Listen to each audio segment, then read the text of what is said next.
बता दें कि प्रधानमंत्री नरेंद्र मोदी इस समय 3 देशों की अहम और रणनीतिक दृष्टि से महत्वपूर्ण विदेश यात्रा पर है। इस यात्रा की शुरुआत उन्होंने रविवार को साइप्रस से की, जहां उनका भव्य स्वागत किया गया।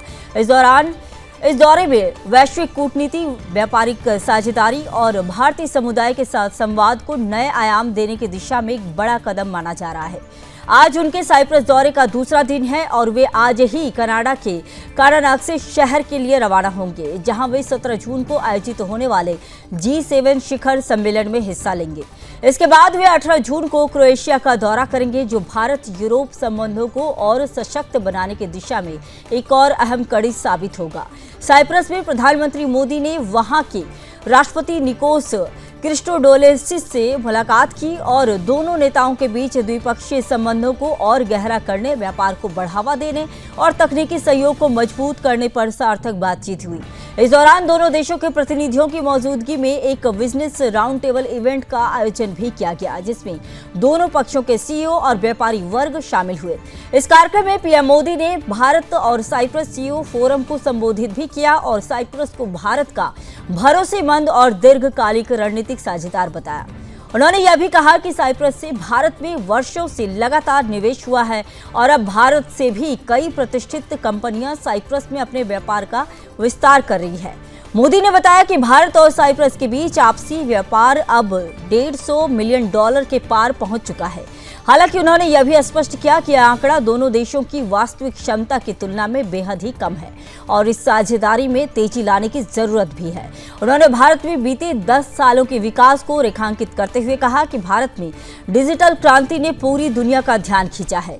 आज भारत में जो यूपीआई तकनीक है, उसने न सिर्फ आम लोगों के जीवन को आसान बनाया है, बल्कि वित्तीय समावेशन का एक वैश्विक मॉडल भी प्रस्तुत किया है। उन्होंने गर्व के साथ बताया कि आज विश्व के कुल डिजिटल ट्रांजैक्शनों का 50% हिस्सा अकेले भारत में होता है और यह भारतीय टेक्नोलॉजी और दूरदर्शिता का प्रमाण है। पीएम मोदी ने फ्रांस जैसे देशों का उदाहरण देते हुए कहा कि वे पहले ही भारत की इस प्रणाली को अपना चुके हैं और अब साइप्रस को भी इसमें शामिल करने की दिशा में बातचीत चल रही है। उन्होंने इस संभावित सहयोग का स्वागत करते हुए कहा कि यह न केवल द्विपक्षीय संबंधों को मजबूती देगा, बल्कि दोनों देशों के नागरिकों को भी तकनीकी सुविधा और पारदर्शिता का लाभ देगा। इसके अलावा पीएम मोदी ने साइप्रस में रह रहे भारतीय समुदाय से भी मुलाकात की, जहां उनका पारंपरिक तरीके से स्वागत किया गया और वंदे मातरम के नारों से पूरा वातावरण गूंज उठा।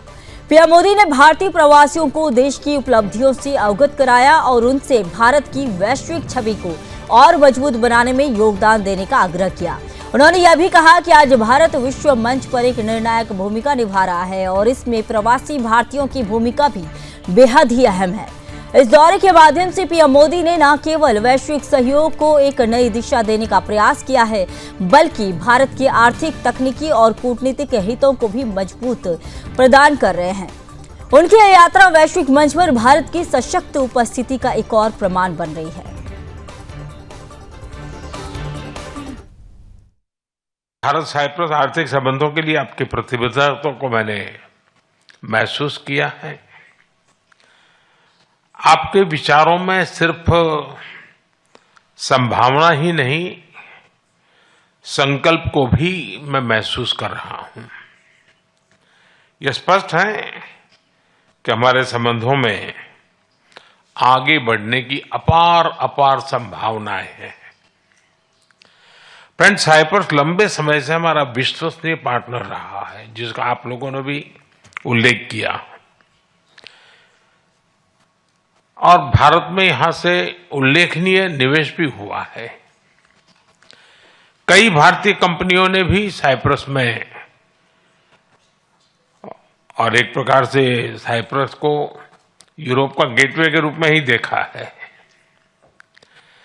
आज आपसी व्यापार $150 मिलियन पहुंच गया है, लेकिन हमारे रिश्तों की वास्तविक क्षमता इससे बहुत अधिक है कि एक ही सरकार लगातार तीसरी बार चुन करके आई है। भारत की डेमोग्राफिक डिविडेंड और टैलेंट से आप भली भांति परिचित हो और आपकी बातचीत में भी इसका जिक्र हुआ है। पिछले 10 वर्षों में डिजिटल रिवॉल्यूशन आया है, फाइनेंशियल इंक्लूजन एक मिसाल बना है।